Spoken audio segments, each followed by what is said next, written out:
Hello and welcome dear students to Unacademy's JEE channel. This is JEE live daily और आज हमारा lecture number 1 है area under the curve का। ठीक है, तो लास्ट लेक्चर जो बच्चों हमने संडे को लिया था, है ना। अच्छा, यहाँ पर बच्चे कंफ्यूज तो नहीं है। यहाँ पर आपकी फ्राइडे सैटरडे संडे जो क्लासेस होती है वो 12th के टॉपिक्स की होती है। तो हमने लास्ट संडे कंप्लीट किया था डेफिनेट इंटीग्रेशन और आज उसका जो एप्लीकेशन है वो एक्चुअली स्टार्ट होने वाला है। ठीक है, तो काफ़ी सारे बुक्स में इसको एप्लीकेशन ऑफ डेफिनेट इंटीग्रल से भी आप देख पाओगे। ठीक है, लेकिन हम यहाँ पे नाम दे रहे हैं इसको एरिया अंडर द कर्व। ठीक है, तो यहाँ पर कुछ बहुत ही इंटरेस्टिंग सी चीज़ें हम डिस्कस करने वाले हैं आज। बच्चों, आपको मेजरली ये समझ में आएगा कि इंटीग्रेशन का यहाँ पे जो फिजिकल मीनिंग होता है उसको हम यूज़ अल्टीमेटली करते कैसे हैं। ठीक है, तो यहाँ पर जो नए ज्वाइन कर रहे हैं, हमें काफ़ी सारे बच्चे रेगुलरली अनअकैडमी जेई चैनल को सब्सक्राइब कर रहे हैं, लाइक भी कर रहे हैं। ठीक है, उनके लिए बता देता हूँ, I am Sameer Chincholikar, I am the mathematics educator on this platform. और बच्चों, जो पीछे आपको टीम दिख रही है, Jayant sir, Paras sir, Namo sir और Mary, we are on a mission to provide quality education to all of you guys for free. ठीक है, थ्रू दिस चैनल। तो इसको सब्सक्राइब जरूर करो और यहाँ पर जो वीडियोस आपको मिल रहे हैं, जो लेक्चर्स आपको मिल रहे हैं, उनको लाइक जरूर करो। इसी तरह की इंटरेस्टिंग डिस्कशंस हम रेगुलरली करते रहेंगे। ठीक है, ताकि आपका जेई में आने वाले जो जेई है उसके अंदर आपका बहुत ही बढ़िया परफॉर्मेंस निकल के आए। ठीक है, ऑलराइट। अच्छा, थोड़ा सा और इन्फॉर्मेशन दे देता हूँ। I have done my BTech and MTech from IIT Roorkee, जिन्हें नहीं पता। और मेरे पास 10 साल से ज़्यादा का एक्सपीरियंस है जेई के बच्चों को पढ़ाने का। ठीक है, तो बच्चों, आज सुबह मैंने एक टेलीग्राम के ऊपर एक क्वेश्चन भी शेयर किया था। जो बच्चे टेलीग्राम ग्रुप में अभी तक कनेक्टेड नहीं है, उनको मैं कहना चाहता हूं कि जल्दी से टेलीग्राम ग्रुप में ज्वाइन हो जाओ। ठीक है, उसके लिए बहुत ही आसान सा प्रोसेस है। टेलीग्राम ऐप एक बार अगर आपने डाउनलोड कर लिया है तो आपके जो मोबाइल में ब्राउजर होता है उसमें जाके आपको बस लिखना है tinyurl.com/JEE live chat। ये अभी के अभी लिख लो। ठीक है, या अपने ब्राउजर में लिंक एंटर करो tinyurl.com/JEE live chat। ठीक है, अगर आप ये लिंक एंटर करोगे तो आपको उस एजुकेशन ग्रुप में एंटर होने को मिलेगा, जहां पर ऑलरेडी हमारे साथ लगभग 18 से 19 हज़ार बच्चे कनेक्टेड हैं। ठीक है, तो आज सुबह उनके साथ में मैंने एक बहुत ही बढ़िया एरिया का क्वेश्चन शेयर किया था और काफ़ी सारे बच्चों ने उसके इंटरेस्टिंग से सॉल्यूशन मुझे रिवर्ट भी किए हैं डायरेक्ट मैसेज में, और मैंने सभी का सॉल्यूशन देके उनको रिप्लाई भी किया है। तो जिन्होंने सॉल्यूशन उसका निकाल लिया है, एरिया का क्वेश्चन था। ठीक है, जो हम एक्चुअली अभी यहाँ पे स्टार्ट करने वाले हैं। ठीक है, तो मैं जानता हूँ वहाँ पर जो 12th के बच्चे हैं उन्होंने तो डायरेक्टली नहीं किया होगा शायद उनको, क्योंकि आज हम पढ़ने वाले हैं। लेकिन जो रिपीटर्स थे उन्होंने यहाँ पर सॉल्यूशन शेयर किए हैं और बहुत ही अमेजिंग सॉल्यूशन शेयर किए। उसका सॉल्यूशन आज के लेक्चर में आपको देखने को मिलने वाला है। ठीक है, ऑलराइट। तो बच्चों, अदर देन दैट, आपको अगर और भी ज़्यादा यहाँ पर हमसे डिस्कशन करना है, आपको लग रहा है कि यहाँ पर कुछ आपके डाउट्स है जो रह जाते हैं, या फिर आपको कुछ और एक्स्ट्रा गाइडेंस चाहिए, आपको कुछ मटेरियल चाहिए, then Unacademy plus is where all 4 of us are present. ठीक है, you can connect with us there. यहाँ पर बच्चों क्लासेस लाइव होंगी, डाउट क्लियरिंग लाइव होगा, और साथ ही साथ यहाँ पर रेगुलरली वीकली आपके टेस्ट होते रहते हैं। ठीक है, और ये कैसे टेस्ट है? ऑल इंडिया लेवल के टेस्ट है, एक कॉमन टेस्ट है, ताकि आपको एक पर्टिकुलर रैंक पता चले कि आप कहाँ स्टैंड करते हो। ठीक है, now this is very important for any student who is preparing for JEE. और यहाँ पर क्योंकि बच्चों आपका आने वाला पेपर जो है, चाहे वो मेंस का हो चाहे एडवांस का हो, कंप्यूटर बेस्ड होने वाला है। क्योंकि कंप्यूटर बेस्ड होने वाला है, इसलिए आपने अपनी तैयारी भी कहाँ करनी चाहिए? कंप्यूटर बेस्ड टेस्ट सीरीज के थ्रू ही करनी चाहिए, जो अनअकैडमी प्लस पर आपको मिलने वाली है। ठीक है, ऑलराइट। तो you can do that very easily. बच्चों, यहाँ पर आपको एक सिंगल सब्सक्रिप्शन लेना होता है, और यहाँ पर जो आप कोर्सेज देख रहे हो इमर्ज और रिवॉल्व नाम के, यहाँ पर हम तो टीचर्स पढ़ाते ही हैं, लेकिन इंडिया के और भी अमेजिंग टीचर्स आपको वहाँ पर मिलेंगे और आप उनके भी क्लासेस अटेंड कर पाओगे। इट इज़ नॉट दैट यहाँ पे आपको अलग अलग सब्सक्रिप्शन लेना है, आपको एक सिंगल सब्सक्रिप्शन लेना है और आपकी सारी दिक्कतें यहाँ पर कवर हो जाएंगी। ठीक है, कुछ बच्चे बोल रहे हैं सर इसके बाद में जब बिटसैट आएगा तो क्या करेंगे? तो बिटसैट भी एक्चुअली आपको वहीं पढ़ने के लिए मिलेगा। ठीक है, ऐसा नहीं है कि आपने एक बार जेईई के लिए तैयारी के लिए आपने अगर कोई कोर्स लिया है तो बिटसैट का अलग से होगा, नहीं, बिटसैट भी उसी के साथ में मिक्स्ड है। ठीक है, so that is what is good here. ठीक है, यहाँ पे एक सिंगल चीज आपको बाय करनी है, विच इज सब्सक्रिप्शन, और वो करने का सबसे आसान तरीका ये है कि अनअकैडमी का एक लर्निंग ऐप है, वो आप डाउनलोड कर सकते हो, चाहे आप आईफोन यूजर हो चाहे आप एंड्रॉइड यूजर हो। ठीक है, आपको वहां पर अंदर एंटर करके प्लस सेक्शन मिलेगा। प्लस सेक्शन है जहां पर बच्चों आपको लाइव क्लासेस मिलेंगी। अनअकैडमी का ऐप जो है वो उसके अंदर और भी बहुत सारी चीजें हैं। ठीक है, लेकिन प्लस सेक्शन में जाके अगर आप सब्सक्रिप्शन लोगे तो आपको यहाँ पर हमसे लाइव पढ़ने के लिए मिलेगा, जो बहुत ही ज़्यादा फायदेमंद होता है। और अगर आपको ये करना है तो मैं कहता हूँ कि जितना लंबे समय तक आप टीचर्स के साथ में कनेक्टेड रहोगे, उतना ज़्यादा आपको जेईई में ज़्यादा अच्छा परफॉर्म करने को मिलेगा, क्योंकि आपके ज़्यादा कंसेप्ट क्लियर होंगे। तो instead of going for less time, go for longer time. साथ ही साथ आपको ये पता चलेगा कि ये ज़्यादा अफोर्डेबल हो जाता है अगर आप ज़्यादा समय तक कनेक्टेड रहना चाहते हो तो। ठीक है, प्लस क्योंकि आप ऑलरेडी हमारे स्टूडेंट्स हो, अगर आप वहाँ आओगे तो जेईई लाइव कोड का यूज़ कर सकते हो, जेईई लाइव। ठीक है। इससे क्या होता है, इससे एडिशनल आपको 10% डिस्काउंट मिलता है और आप ज्यादा आसानी से अफोर्डेबल प्राइस में इस पर्टिकुलर सब्सक्रिप्शन को ले पाते हो, ठीक है। बच्चों जब मैं बोलता हूं affordable, it is really affordable. आप अगर यहां पर देखोगे इस प्राइस को, तो ये प्राइस कन्वर्ट होता है लगभग 50 से 60 रुपए पर डे, जिसमें आपको मल्टीपल टीचर्स मिलेंगे, मल्टीपल सब्जेक्ट्स मिलेंगे, टेस्ट सीरीज मिलेगी, डाउट क्लियरिंग मिलेगा। तो 50 से 60 रुपए पर डे आई थिंक आज के डेट में काफ़ी सारे स्टूडेंट जो है आई थिंक अफोर्ड कर सकते हैं, ठीक है। Alright, so I hope lot of students will join us there also, जहाँ पर पढ़ाने में हमें भी काफ़ी आनंद आता है, क्योंकि वहाँ पर बहुत ही बढ़िया स्टूडेंट टीचर इंटरेक्शन और एक बहुत बढ़िया कनेक्ट बनता है जब हम पढ़ाते हैं तो, ठीक है। लेकिन ये जो पर्टिकुलर कनेक्ट यहाँ पर अभी बन चुका है हमारा, ये भी बहुत ही अमेजिंग है। आई कैन सी यहाँ पर काफ़ी सारे बच्चे ऑलरेडी यहाँ पर हमें ज्वाइन कर चुके हैं। Already 380 students are watching. तो स्टार्ट करते हैं विदाउट एनी डिले। यहाँ पर एक बच्चा है हाउ टू ज्वाइन प्लस पूछ रहा है बार बार। बेटा अगर आपको प्लस ज्वाइन करना है तो ये जो वीडियो चल रहा है, ये जो आपका ये लाइव क्लास चल रही है, आप नीचे जाकर देख सकते हो। लिंक में आपको डिस्क्रिप्शन में एक लिंक मिलेगा जिसके अंदर आपको पता चलेगा कि प्लस ज्वाइन करते कैसे हैं। But I guess this is the crux of it, आपको किस तरह से इस चीज को ज्वाइन करना होता है, ठीक है। Alright, Harshit is saying he is from Roorkee. All right, तो आपको हर्षित फिर तो बहुत ही अच्छा मोटिवेशन है अच्छे पढ़ाई करने का, ठीक है। परमुटेशन खत्म हो गया सर। यस शिवा पांडे, बेटा परमुटेशन हमें काफ़ी पहले खत्म हो चुका है, लेकिन वो हमने कब कवर किया था, मंडे ट्यूसडे वेंसडे जो 11th वाले स्लॉट्स हैं उसमें हमने कवर किया था। तो बाय चांस अगर आपका मिस हो गया है, please go back and look at the playlist, उसके अंदर सारे कंसेप्ट आपके क्लियर हो जाएंगे, ठीक है। स्टार्ट करें आज का डिस्कशन बच्चों। ऑल राइट, तो आज का बहुत ही अमेजिंग डिस्कशन स्टार्ट होने वाला है, which is area under the curve. लेकिन एरिया जब मैं बोलता हूं अंडर द कर्व, तो कर्व तो पहले प्लॉट करते आना चाहिए कि नहीं आपको। The first idea is to first plot the curve and then understand कि कौन सा एरिया आपको कैलकुलेट करना है, ठीक है। सो पहली चीज जो बच्चों आपको सीखनी है दैट इज कर्व ट्रेसिंग। हम एक्चुअली आखिर कर्व जो दिया हुआ होता है, जो इक्वेशन में हमें बताया हुआ होता है, उसको प्लॉट कैसे करें, ये अगर आपने समझ लिया तो आगे चल के आपको फिर वहां पे इंटीग्रेशन के थ्रू आंसर भी निकालते आ जाएगा, उसमें बड़ी बात नहीं है। अच्छी बात क्या है यहाँ पे, अगर आप यहाँ पे कर्व ट्रेसिंग सीख जाते हो तो आगे जो इंटीग्रेशन है वो तो आप इतने दिनों से पढ़ रहे हो ना, तो आगे आपका एरिया के भी आंसर निकल के आ जाएगा, ठीक है। So things are going to be really easy and interesting as well, ठीक है। तो स्टार्ट करते हैं बच्चों यहाँ पे important discussion which is curve tracing के साथ में। आप आखिर कर्व को बनाओगे कैसे, ठीक है।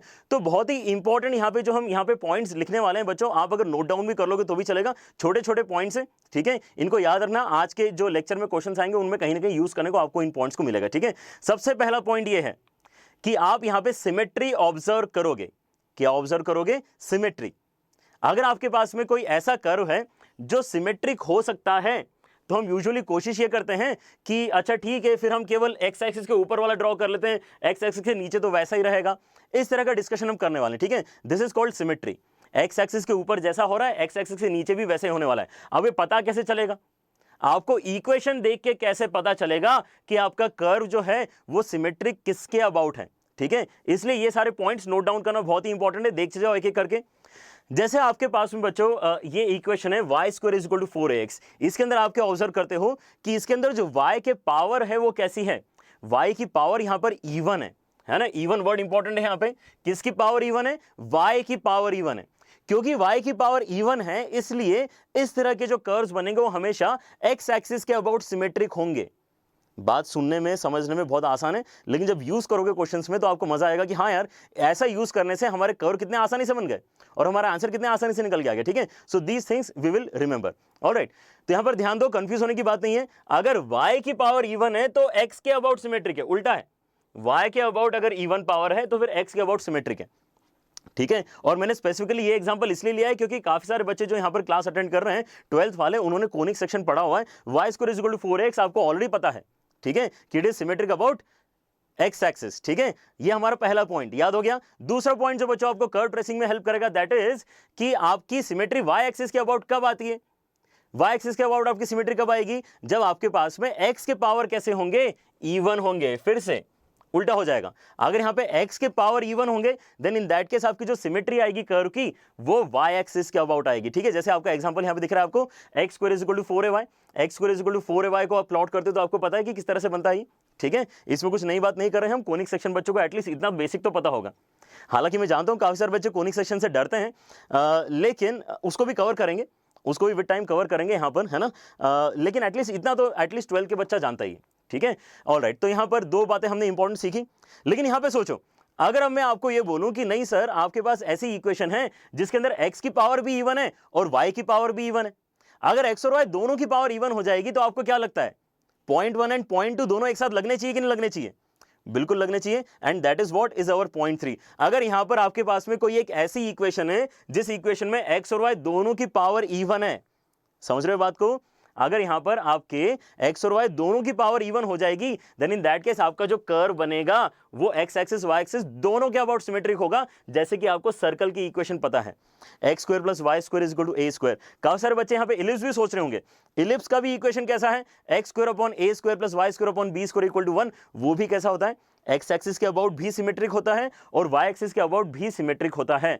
अगर यहां पर आप हाइपरबोला सोचते हो तो हाइपरबोला में भी सेम चीज होती है, हाइपरबोला भी x एक्सिस के अबाउट सिमेट्रिक होता है और y एक्सिस के अबाउट सिमेट्रिक होता है। ठीक है, कौन सा वाला जो हमारा रेगुलर हमें बनाने की आदत है वो वाला, रेक्टेंगुलर हाइपरबोला की बात नहीं कर रहा हूं मैं यहाँ पे। ठीक है, कौन से वाला हाइपरबोला की बात कर रहे हैं? किसी को अगर कंफ्यूजन आया हो तो यहाँ पे सोच के देखो, x square upon a square minus y square upon b square is equal to 1, ये जो हाइपरबोला है इसका फिगर बनता कैसे है बच्चों? रफली अगर मैं एसिम्प्टोट्स की मदद से इसको बनाने की कोशिश करूं, डॉटेड लाइन क्या है यहाँ पे एसिम्प्टोट्स है, तो ज्यादा अच्छा फिगर बनता है यहाँ पे। ठीक है, इस तरह से जो फिगर बना है बच्चों ये हमारा हाइपरबोला का फिगर है, x square upon a square minus y square upon b square equal to 1। ठीक है, तो क्या ये सिमेट्रिक है? ऑल्दो मेरा फिगर अच्छा बना नहीं है क्योंकि रफ हैंड से बनाया मैंने, लेकिन आप यहाँ पे मानोगे कि ये सिमेट्रिक है। ठीक है, यहाँ पर आप अगर देखो कि वाई एक्सिस के अबाउट क्या ये एक दूसरे के मिरर इमेजेस है, पोर्शंस बिल्कुल है। और अगर मैं इसको कट कर दूं एक्स एक्सिस के थ्रू तो ऊपर वाला पोर्शन क्या नीचे रिफ्लेक्ट हो रहा है? बिल्कुल हो रहा है। ठीक है, यहां पर क्योंकि आपकी इक्वेशन में एक्स और वाई दोनों की पावर इवन है इसलिए यहां पर आपका जो कर्व आ रहा है it is symmetric about both x axis and y axis, इसमें कंफ्यूजन नहीं होना चाहिए हमें। ठीक है, सर्कल तो सबको समझ में आता है लेकिन यहाँ पे कहीं ना कहीं मेरे ख्याल से हाइपरबोला में बच्चे कंफ्यूज होते हैं, इसलिए मैंने इसको ज्यादा यहाँ पे ध्यान से आपको बताया है, इस चीज को ध्यान रखना है। ठीक है, क्लियर है? बढ़े आगे। ऑलराइट, तो हमारा जो नेक्स्ट पॉइंट है that is related to y equal to x। अब यहां पर आपको बहुत ही अजीब सा एक कर्व बनते हुए दिख रहा है।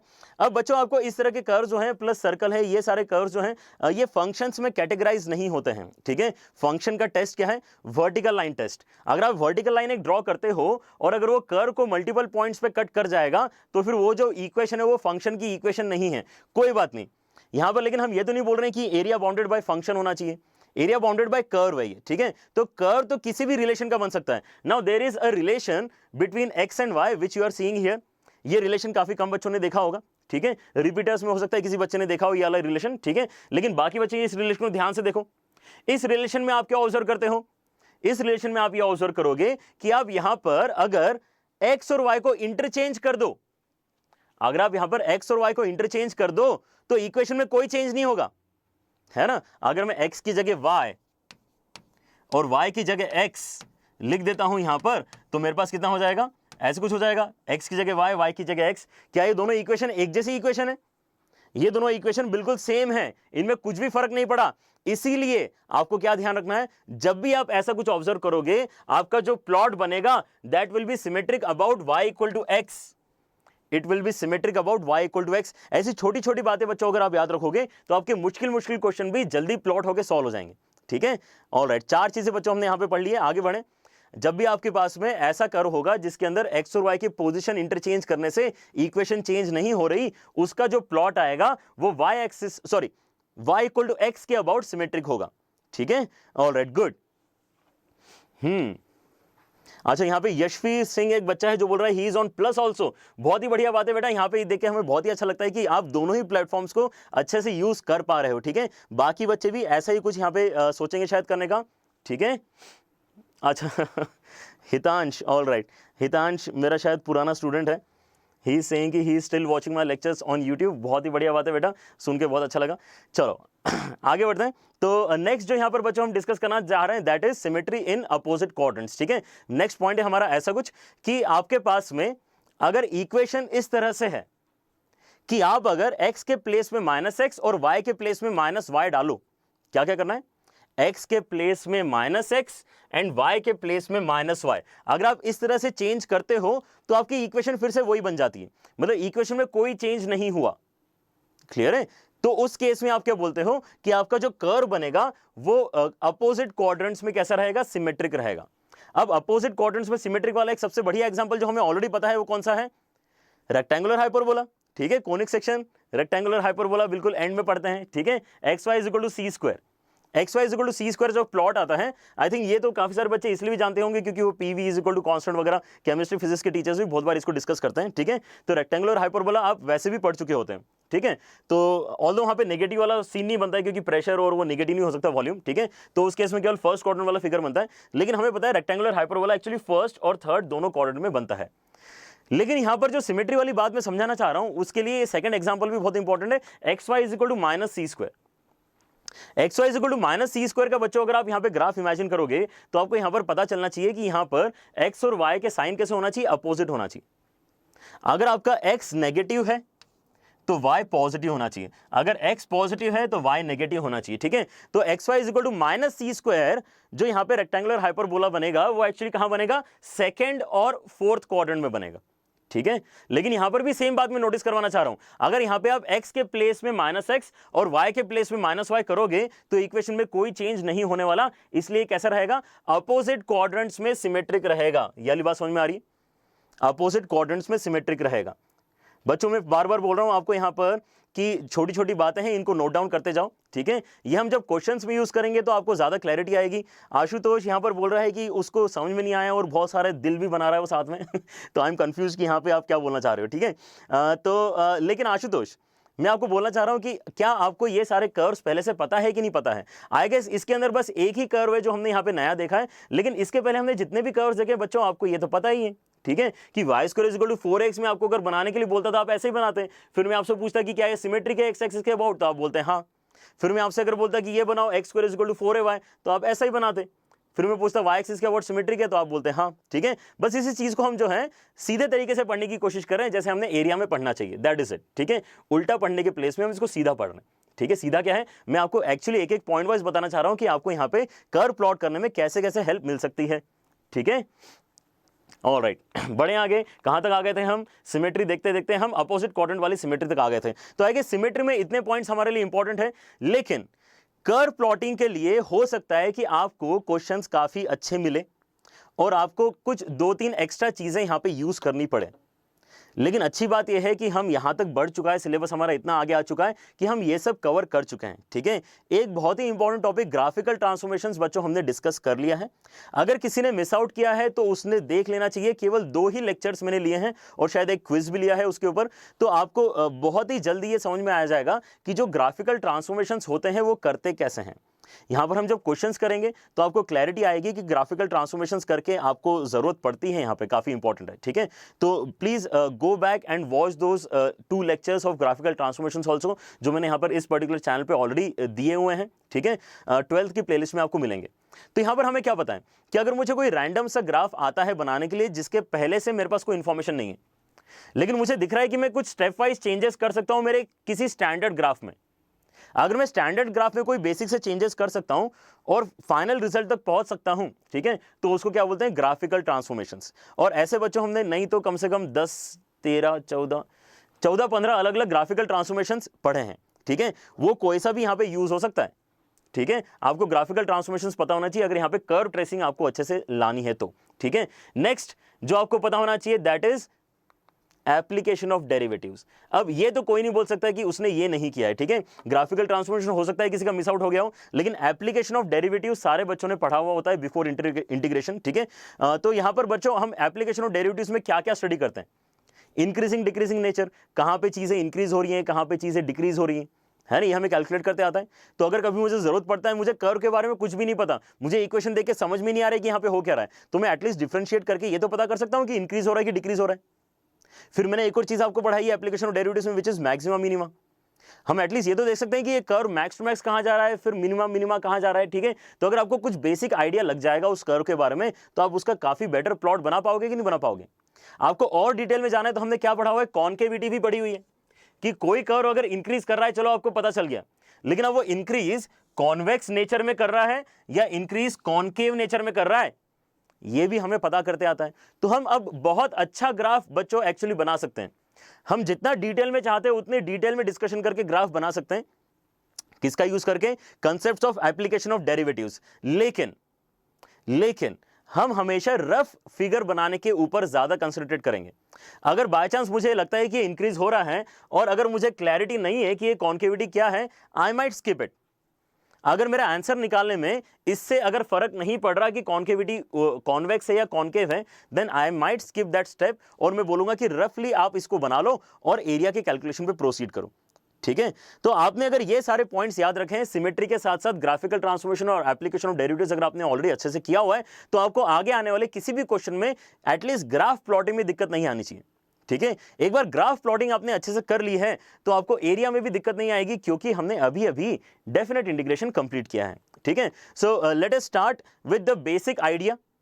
यहां पर हम 2-3 पोर्शंस में बच्चों इस पूरे चैप्टर को कंप्लीट करने वाले हैं, and it is very important to realize कि इसके अंदर 2-3 ही पोर्शंस है ना। मतलब ये वाकई बहुत ही सिंपल सा चैप्टर है जिसको आप एक्चुअली नेल कर सकते हो, जिसके क्वेश्चन आप पक्के से एग्जाम में बना के आ सकते हो। ये उन चैप्टर्स में से एक है। ठीक है, जिसमें सबसे पहला पोर्शन बच्चों area bounded with x axis.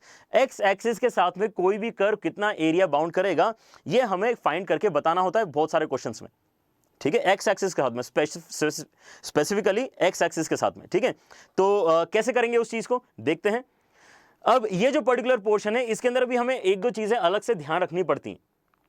ठीक है, वो ये है कि आपका जो कर्व दिया हुआ है जिसके साथ में एरिया बाउंडेड एक्स एक्सिस को निकालना है, ठीक है, तो जहां से जहां तक अगर ए से बी तक आपको एरिया निकालने के लिए बोला गया है, किसका यूज करके, फंक्शन का यूज करके, तो इंटीग्रेशन से उसका आंसर आता है, हमें पता है। ठीक है, हमने अभी क्या किया था, लास्ट जो हमने डेफिनेट इंटीग्रेशन चैप्टर किया है उसके अंदर हमने लिमिट ऑफ सम का कंसेप्ट पढ़ा है। लिमिट ऑफ सम डायरेक्टली किस में कन्वर्ट हो रहा था, इंटीग्रेशन में कन्वर्ट हो रहा था। मतलब इस एरिया का आंसर एक्चुअली कितना आना चाहिए, ए से लेके बी तक बस आप इसको सीधा सीधा इंटीग्रेट कर दो फंक्शन को, तो आपके पास में इस शेडेड रीजन का एरिया आ जाना चाहिए।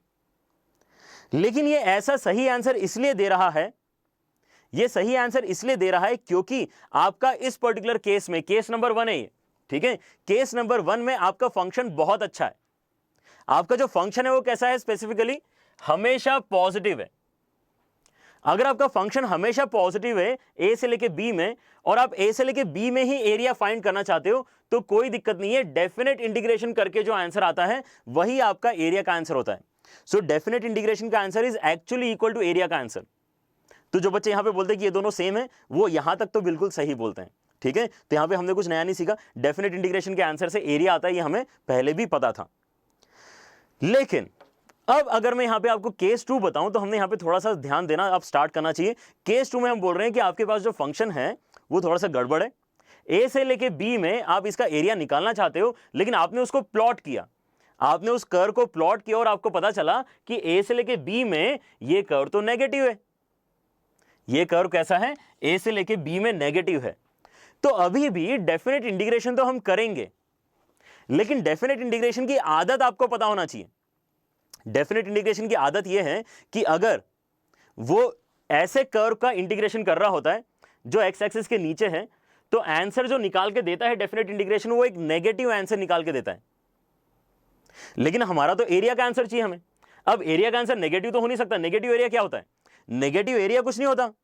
ठीक है, यहां पर आपके पास में जो एरिया आना चाहिए वो तो हमेशा पॉजिटिव आना चाहिए ना। यहां पर मैं बता पा रहा हूं कि हाँ दिस इज द एरिया, वो आपके आंखों के सामने है। ठीक है, तो this is actual area. Area हमेशा पॉजिटिव होना चाहिए, फिर चाहे वो एक्स एक्सिस के ऊपर हो चाहे एक्स एक्सिस के नीचे हो। लेकिन अब क्योंकि डेफिनेट इंटीग्रेशन की आदत हमें पता है कि जब भी एक्स एक्सिस के नीचे वाला कैलकुलेशन वो कर रहा होता है, तो वो आंसर अपने आप ही नेगेटिव निकाल के देता है। तो हमने यहां पे क्या याद रखा हुआ है कि ठीक है, हमें पता है कि डेफिनेट इंटीग्रेशन यहां पे नेगेटिव आंसर देगा, तो हम यहां पे ऑलरेडी एरिया के कैलकुलेशन में आगे एक्स्ट्रा नेगेटिव लगा के रख लेते हैं। अगर हम पहले से नेगेटिव लगा लेंगे, देन इन दैट केस ये आंसर नेगेटिव नेगेटिव कितना हो जाएगा, पॉजिटिव हो जाएगा, और वो हमारे एरिया का करेक्ट आंसर होगा। ठीक है, सिंपल सी बात है। अगर आपका यहां पे कर्व ऐसा है जो एक्स एक्सिस के पूरा का पूरा नीचे है, तो डेफिनेट इंटीग्रेशन नेगेटिव आंसर देगा, उसका भी नेगेटिव कर देंगे तो एरिया पॉजिटिव हो जाएगा। ठीक है, इस बात को हम ध्यान रखेंगे। लेकिन अगर यहां पे मिक्स हो गया, अगर यहां पर ऐसा सीन बन गया जिसके अंदर आपका कर्व कभी तो पॉजिटिव है और कभी तो नेगेटिव है, तो यहां पे हम चीजें ब्रेक करेंगे। ठीक है, now these are the kind of questions that we want to do, है ना। इस टाइप के क्वेश्चंस आपके एग्जाम में भी आते हैं और आपको ये पता होना चाहिए कि इसके अंदर आपको ब्रेक करना पड़ेगा। यहां पे आपको दोनों केसेस दिख रहे हैं। ए से लेके सी तक आपका कर्व कैसा है, एक्स एक्सिस के ऊपर है, मतलब डेफिनेट इंटीग्रेशन जब ए से लेके सी तक हम करेंगे तो पॉजिटिव ही आंसर निकल के आने वाला है, तो इसलिए हमने उसके आगे कुछ चेंज नहीं किया। ए से लेके सी तक हमने एफ एक्स को इंटीग्रेट किया और वही हमारा इस एरिया का आंसर है। A1 मान लो पहले उसको, ठीक है, ये एरिया A1 मान लो और इसको एरिया A2 मान लो, ठीक है। लेकिन अब मैं जब A2 का कैलकुलेशन करने जाऊंगा तो मुझे पहले से पता है डेफिनेट इंटीग्रेशन यहां पे नेगेटिव आंसर देने वाला है, तो मैंने उसके आगे पहले ही नेगेटिव साइन लगा लिया। C से लेके B तक जब मैं इंटीग्रेट करूंगा तो मैं उसके आगे नेगेटिव साइन लगाऊंगा ताकि मेरा एरिया पॉजिटिव हो जाए और इफेक्टिवली यहां पे एडिशन हो। आपने अगर गलती से यहां पे A से लेके B तक कैलकुलेट अगर कर दिया विदाउट ब्रेकिंग एट C, अगर आपने A से लेके B तक कैलकुलेट कर दिया fx का इंटीग्रेशन, तो ये आपको गलत आंसर देगा, ठीक है, वो न्यूमेरिकली गलत आंसर होगा। यह बात समझ में आ रही, ठीक है। So this is what we want to take care. यहां पर आपको बहुत ही केयरफुली आइडेंटिफाई करना पड़ेगा और इसलिए कर्व प्लॉटिंग इंपॉर्टेंट है। क्लियर हो रहा है, इसलिए कर्व प्लॉटिंग इंपॉर्टेंट है। अगर आपने प्लॉट ही नहीं किया तो आपको क्या पता कि यहां पे fx कहां ऊपर है कहां नीचे है।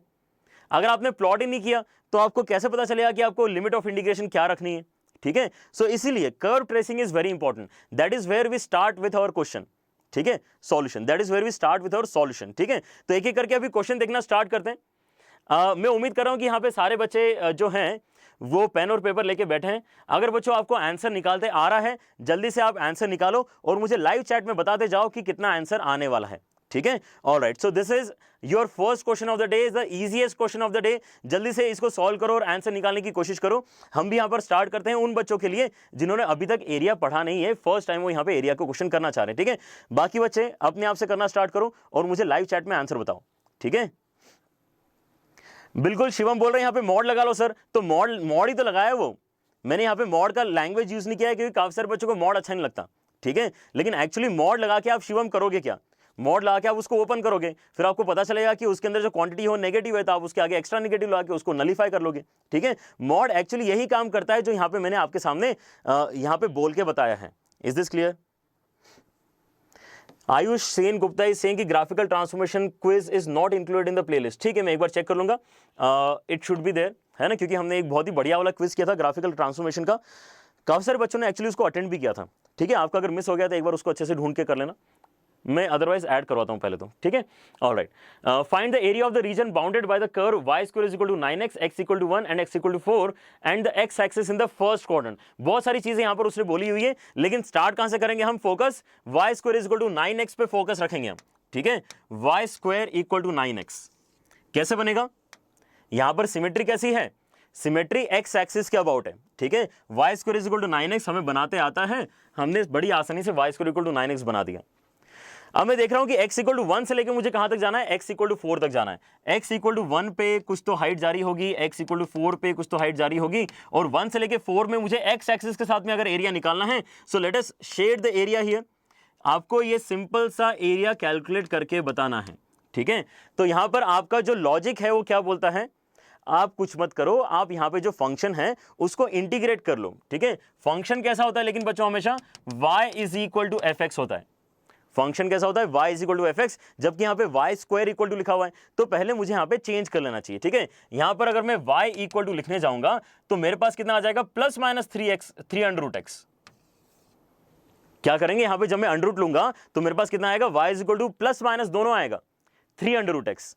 लेकिन यहां पर जो प्लस और माइनस आ रहा है वो एक्चुअली अलग अलग पोर्शंस की इक्वेशन है। एक जो पोर्शन बच्चों आपका यहां पे y एक्सिस के ऊपर है, उस पोर्शन का equation y is equal to plus 3 under root x है, और ये जो पोर्शन y एक्सिस के नीचे, x एक्सिस के नीचे है, उसका equation actually y is equal to minus of 3 under root x है, ठीक है। क्लियर हो रहा है?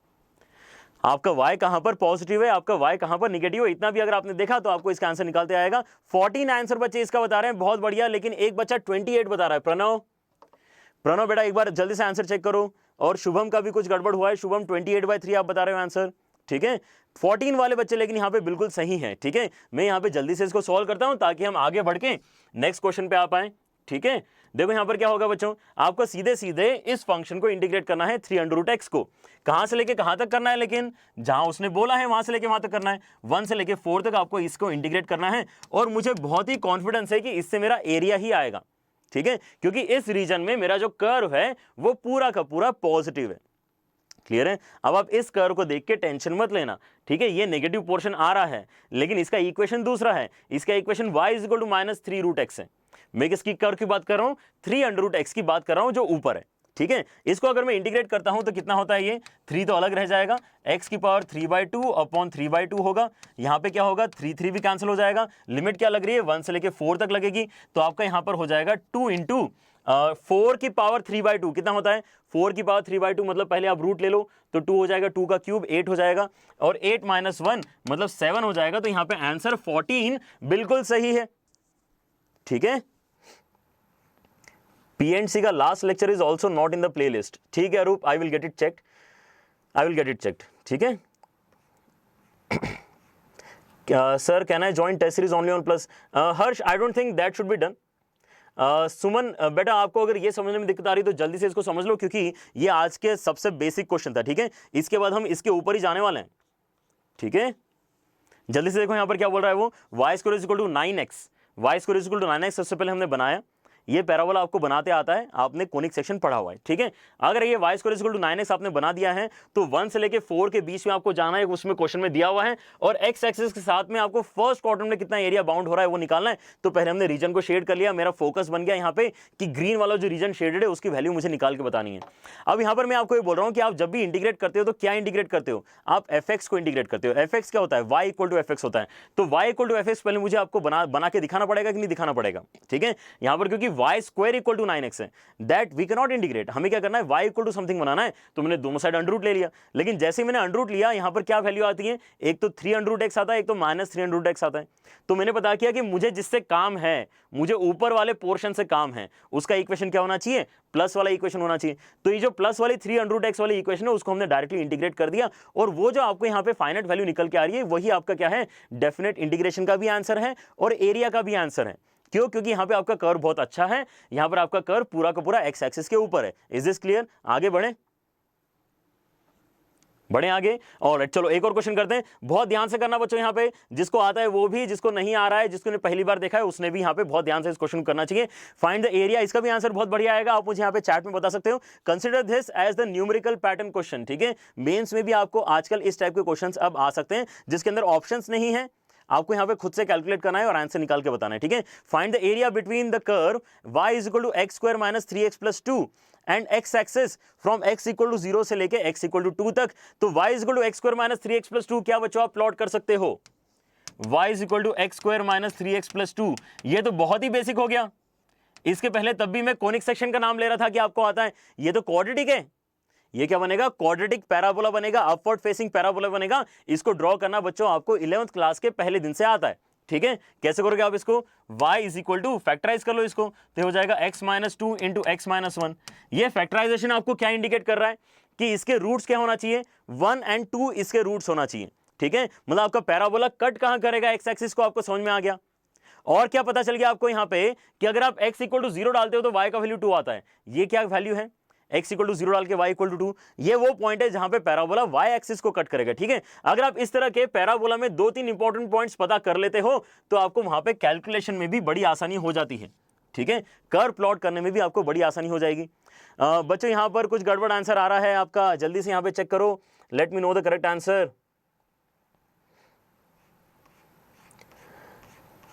अच्छा से करो, नीचे वाला एरिया बता रहा है। अच्छा तो यहाँ पे शिशिर पूरा एरिया बताओ बेटा, ठीक है? कौन सा एरिया आएगा यहाँ पे, चेक करके बताओ। यहाँ पर मैं बोल रहा हूँ 2-3 जो मैंने इंपॉर्टेंट पॉइंट देखे हैं उनकी मदद से मैं यहाँ पे पैराबोला मेरा प्लॉट कर रहा हूँ, ठीक है? पैराबोला इस तरह से कुछ आएगा आपका कि ये कट कहाँ करता है? 2 हाइट पे कट करता है, यहाँ 1 पे कट करता है, यहाँ पे 2 पे कट करता है, और ये 0 हो गया हमारा। मुझे कहाँ से कहाँ तक का एरिया निकाल के बताना है? x इक्वल टू 0 से x इक्वल टू 2 तक का एरिया निकाल के बताना है। तो let us shade that area first.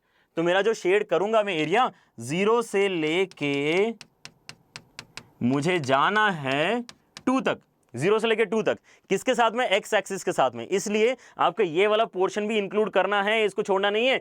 ये वाला पोर्शन कब इंक्लूड करना होता? अगर मैंने 1 से लेके 2 तक बोला होता तो इतना सा करते, लेकिन मैंने कहां से कहां तक बोला है? 0 से लेके 2 तक बोला है।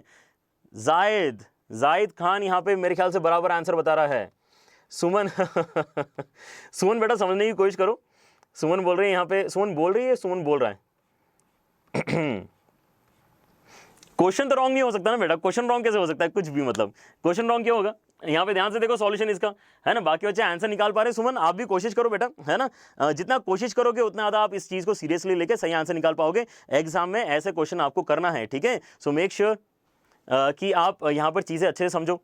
यहाँ पर मैं क्या नोटिस करूंगा सुमन, मैं नोटिस करूंगा कि आप इंटीग्रेट करोगे। इंटीग्रेट तो क्या करना है, फंक्शन को ही करना है, और कुछ तो यहाँ पे है नहीं। मैं इंटीग्रेट करूंगा fx को, fx क्या है, ये y इक्वल टू fx होता है, मतलब x square minus 3x plus 2 को मैं इंटीग्रेट करूंगा, ठीक है। लेकिन क्या ध्यान रखूंगा, कहां से कहां तक ये पॉजिटिव एरिया देगा, 0 से लेके 1 तक जब मैं मेरे x को ले जाऊंगा तो ये खुद ब खुद पॉजिटिव इंटीग्रल ही आने वाला है। डेफिनेट इंटीग्रेशन का आंसर पॉजिटिव आने वाला है, और मुझे एरिया भी पॉजिटिव ही चाहिए होता है। उसके बाद में जब मैं इंटीग्रेट करूंगा सेम चीज को, ओहो ये तो चेंज करना है, यहाँ पे प्लस साइन नहीं आएगा, ठीक है। देखो यहाँ पे मैं सेम चीज को इंटीग्रेट करूंगा, x square minus 3x plus 2 dx, ठीक है। जब मैं जाऊंगा 1 से लेके 2 तक, अगर मैं 1 से लेके 2 तक डेफिनेट इंटीग्रेशन करूंगा तो न्यूमेरिकली तो एरिया का ही आंसर आएगा, लेकिन क्योंकि एक्स एक्सिस के नीचे इसलिए नेगेटिव आएगा, तो यहाँ पे टेक केयर कर लेता हूं, मैं पहले ही नेगेटिव साइन यूज कर लेता हूं, ठीक है। अभी भी कुछ बच्चे छोड़ रहे हैं कुछ चीजें यहाँ पे। अविनाश ध्यान से, अविनीश ध्यान से देखो बेटा। आकांक्षा इज हियर, और कौन कौन है बच्चों, 2/3 आंसर आ रहा है आप लोगों का। देखो यहाँ पे ध्यान से बेटा कैसे आएगा। नीरज यहाँ पे 1 आंसर बता रहा है, बहुत बढ़िया बेटा। छोटू सिंह हमारा रेगुलर बच्चा है, यहाँ पे ये भी 1 आंसर बता रहा है। काजल 1 आंसर बता रही है, बहुत बढ़िया। चलो तो आपका यहाँ पे इंटीग्रेशन करके देख लेते हैं। आपको यहाँ पे नेगेटिव साइन यूज करना था, ये बात अगर क्लियर है तो आप आगे सॉल्व करो, इसको आंसर निकल के आएगा आपका।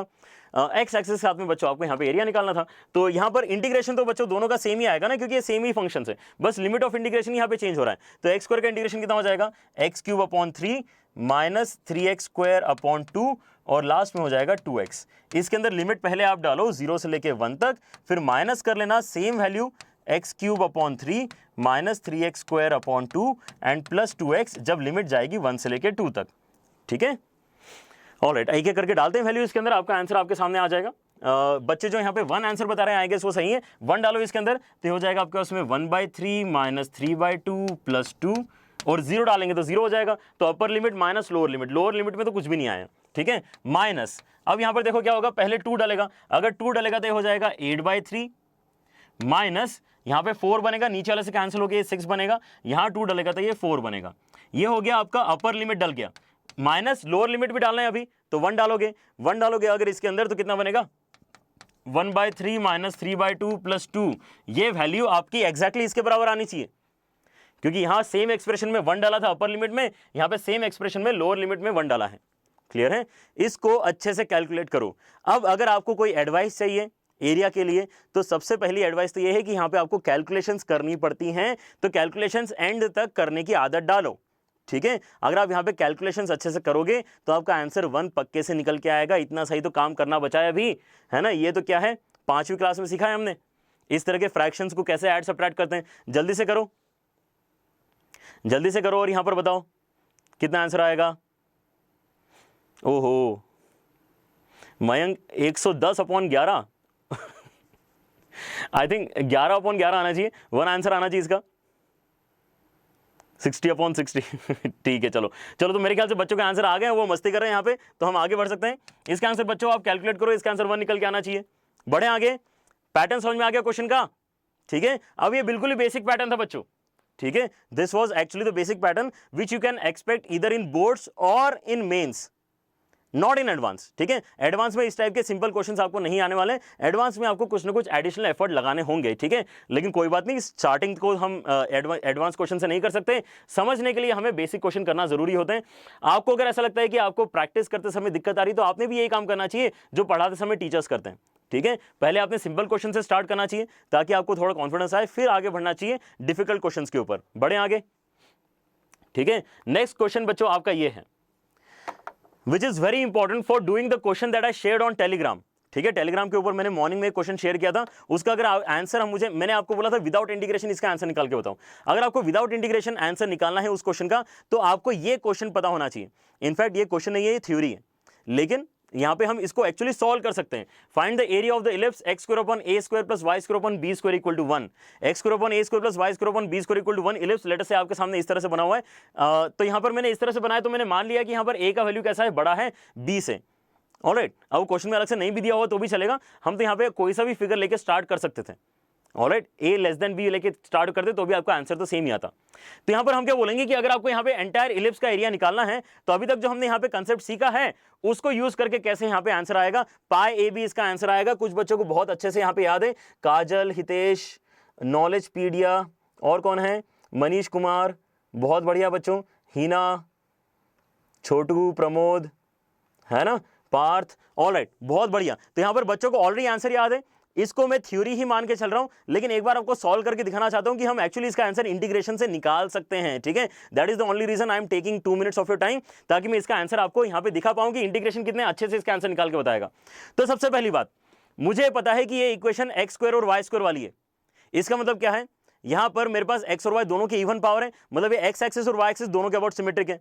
अगर कोई इक्वेशन एक्स और वाई एक्सिस में दोनों के इवन पावर होते हैं, अगर दोनों के अबाउट सिमेट्रिक होती है, तो क्या हम ये बात बोल सकते हैं कि ये जो एंटायर एरिया कवर करेगा, उसके लिए अगर मैं केवल फर्स्ट क्वाड्रेंट का एरिया निकाल लूं, अगर मैं केवल A1 निकाल लेता हूं और A1 को ही इंटू 4 कर दूंगा तो मेरे पास पूरा आंसर आ जाएगा। A1 क्या है, area bounded by this ellipse in the first quadrant, area bounded by the ellipse in first quadrant. अब ये अगर मैं निकालना चाहता हूं तो मैं क्या बोलूंगा कि हमें स्टार्ट कहां से करना है और खत्म कहां पे करना है। हमें स्टार्ट करना है 0 से, खत्म करना है ए पर। स्टार्ट करना है 0 से, खत्म करना है ए पर, ठीक है। लेकिन किस चीज को इंटीग्रेट करेंगे, y equal to f x को इंटीग्रेट करेंगे। तो अगर मैं यहां पर y इक्वल टू लिखने जाऊंगा तो मुझे मिलेगा क्या, सोच के देखो, यहां पे y square upon b square is equal to 1 minus x square upon a square बनेगा। और अगर मैं यहां पे अब बी स्क्वायर मल्टीप्लाई करके अंडर रूट ले लूं तो मेरे पास ऐसा कुछ आएगा, y is equal to b under root के अंदर 1 minus x square upon a square which can further be written as b upon a under root के अंदर ए स्क्वायर माइनस एक्स स्क्वायर। ठीक है, यहां पर कुछ बच्चे बोलेंगे सर आपने यहां पे प्लस माइनस लगाना चाहिए था। बिल्कुल लगाना चाहिए था, लेकिन ये भी देख लो कि मैंने एरो कहां पे लगाया है। ठीक है, मैं किस पोर्शन का इक्वेशन बताना चाह रहा हूं, जो पोर्शन एक्स एक्सिस के ऊपर है मैं उसका इक्वेशन बताना चाह रहा हूं। Is this clear? ठीक है, एक्स एक्सिस के ऊपर वाला जो पोर्शन है उसका इक्वेशन प्लस वाला ही होगा, क्योंकि एक्स एक्सिस के ऊपर मतलब y कैसा हो गया, पॉजिटिव हो गया। क्लियर हो गया? चलो तब यहां पे हम क्या देखना चाह रहे हैं, y इज इक्वल टू इस चीज को इंटीग्रेट करें तो करें कैसे। तो ये तो बहुत ही सिंपल फॉर्मुला हो गया हमारे लिए। एक बार अगर आपको फॉर्मुला पता है तो अगले स्टेप में आप बच्चों आंसर भी निकाल पाओगे। क्या है बोलेंगे हम यहाँ पे कि आपका जो a1 है, let us focus on a1। a1 कैसे निकलेगा, अगर आप इंटीग्रेट करोगे 0 से लेके a तक, किस चीज को, fx को, आपका फंक्शन का इक्वेशन क्या है, b upon a under root के अंदर a square minus x square. Clear, A square minus x square. तो यहां पे b अपॉन ए तो बाहर आ जाएगा, b अपॉन ए तो बाहर आ जाएगा। आप ये बताओ कि आपको under root of a square minus x square का फॉर्मूला याद है क्या? अगर नहीं याद है तो आज ही याद कर लेना, क्योंकि आपको जेई में यूज करना पड़े ना पड़े, बोर्ड्स में जरूर यूज करना पड़ेगा। ठीक है, क्योंकि बोर्ड्स में सर्कल और स्ट्रेट लाइन वाले क्वेश्चन आते हैं, और सर्कल को इंटीग्रेट करने के लिए भी आपको ये सेम फॉर्मूला यूज करना पड़ता है। ठीक है, under root of a square minus x square, इसका फॉर्मूला थोड़ा बड़ा वाला होता है ना। कौन सा वाला फॉर्मूला बच्चों इसका, हमने याद किया इस चीज को, कैसे लिखेंगे इसको, x/2 इंटू जो दिया है वही माइनस नहीं प्लस ए स्क्वायर बाय 2। अगर ये नीचे होता तो क्या बनता, तो नीचे होता था साइन इनवर्स ऑफ x/a बनता। ठीक है, और लिमिट कहां से कहां तक जा रही है, 0 से लेके a तक जा रही है। क्लियर, ये बड़ा वाला फॉर्मूला हमने अप्लाई किया है, ये बार बार अप्लाई करना पड़ेगा अगर सर्कल का भी क्वेश्चन है तो। सो make sure that you learn this formula today. Clear, ये नीट के syllabus Suman is also very funny, ये नीट के सिलेबस में है क्या? हाँ हो सकता है, मुझे क्या पता, अगर नीट में कुछ अंडे वंडे का शेप पूछता हो कोई तो हो सकता है ना। चलो बाकी जे के सिलेबस में तो है ये। ऑलराइट, तो यहां पर सोचो, यहां पर क्या होगा, अपर लिमिट डलेगा। अपर लिमिट जब यहां पर डलेगा तो ए स्क्वायर कैंसिल हो जाएगा तो 0 हो जाएगा। जब लोअर लिमिट डलेगा तब भी ये पोर्शन x होने की वजह से कैंसिल हो जाएगा। तो ये वाला पोर्शन जो है a कैंसिल करेगा और ये वाला पोर्शन 0 कैंसिल करेगा। तो ये जो पोर्शन है लिमिट डालने पे तो 0 ही बनने वाला है, ये बिल्कुल ही बर्बाद है, यहां से आपको कुछ नहीं मिलने वाला। लिमिट डालने के बाद ठीक है, लेकिन जो बचा हुआ पोर्शन है वो क्या क्रिएट कर रहा है, देखो यहाँ पे ध्यान से, आप अगर यहाँ पे a डालोगे तो आपके पास में आएगा a² 2 इंटू साइन इनवर्स के अंदर a/a मतलब 1, और साइन इनवर्स 1 कितना होता है, π/2 होता है, 0 कितना होता है, 0 होता है, तो 0 वाला लोअर लिमिट तो हमने लिखा नहीं है, तो यहाँ पर आपको दिखेगा क्या, a और a तो हो जाएगा कैंसल, और आपके पास में आंसर निकल के आएगा यहाँ पे कितना हो जाएगा, ab इंटू π/4, ab इंटू π/4, ये आपका a1 का वैल्यू है, लेकिन आपको क्या चाहिए, एंटायर एरिया चाहिए ना, तो एंटायर एरिया तो इसका 4 गुना है, ठीक है, तो आपका एरिया क्या हो जाएगा, टोटल एरिया ऑफ इलिप्स, और बहुत ही सिंपल है, इस चीज को याद रखना, पाई ए बी इसका फॉर्मूला है, और यहां पर अगर आपको ए और बी वैल्यू ऑलरेडी नजर आ रही है तो हम अब इंटीग्रेशन करने से बचेंगे, ठीक है, क्लियर हो रहा है, हम इंटीग्रेशन करने से बचेंगे, ये फॉर्मूला यूज करके, सर्कल का भी हमें फॉर्मूला पता होता है कितना है, वो πr², πr² कब बनेगा, जब यहाँ पे आपका ए और बी का वैल्यू इक्वल हो जाएगा, अगर इलिप्स में ए और बी इक्वल हो जाएंगे तो ये सिमेट्रिक हो जाएगा, मतलब आपका सर्कल बन जाएगा, ठीक है, so it is very easy to remember, πab convert होकर πr² बनना चाहिए, alright, so πab what is what we wanted to calculate, clear हो गया सारे बच्चों को, ऑलराइट, बढ़े आगे, तो अब करते हैं वो वाला क्वेश्चन जो बच्चा हमने सुबह डिस्कस किया था, ये मैंने आपको दिया था करने के लिए, दिखने में बहुत ही यहाँ पर ऐसा अजीब सा क्वेश्चन लगता है, लेकिन आप इसको अगर एक बार सॉल्व करना स्टार्ट करोगे तो आपको समझ में आएगा कि काफी इंटरेस्टिंगली इसको फ्रेम किया गया है, और आप एक्चुअली इसका आंसर बड़ी आसानी से निकाल भी सकते हो, ठीक है, जिन बच्चों ने सुबह सॉल्व किया था, क्या वो बच्चे यहाँ पर आंसर बता पाएंगे इस क्वेश्चन का, जल्दी से देखिए बताओ, जो टेलीग्राम पर हमारे साथ ऑलरेडी कनेक्टेड है बच्चे,